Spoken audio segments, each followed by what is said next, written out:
Le pays s'adapte à la législation en matière de décentralisation dans l'espace UEMOA. Le ministre du Budget et du portefeuille de l'État, Moussa Sanogo, était aujourd'hui face aux sénateurs.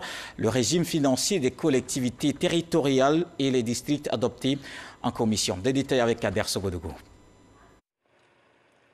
C'est en route pour Yamoussoukro, à la rencontre du Sénat, que Moussa Sanogo a appris le changement de dénomination de son ministère.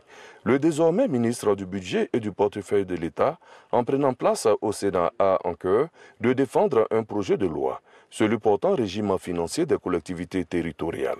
La Côte d'Ivoire veut ainsi harmoniser sa législation en matière de décentralisation selon les directives de l'UEMOA.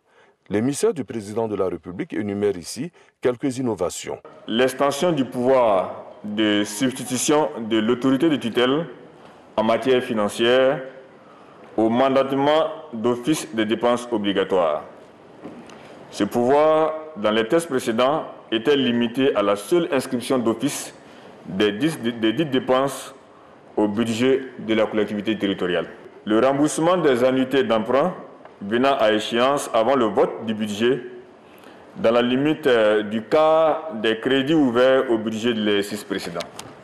L'obligation d'élaborer un plan de trésorerie, la systématisation de la comptabilité matière pour retracer les existants et les mouvements concernant les biens meubles et immeubles, les valeurs de portefeuille et les stocks de matériel et fournitures.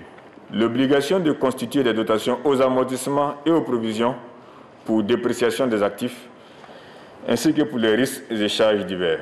L'institution du contrôle financier auprès des collectivités territoriales et des districts autonomes.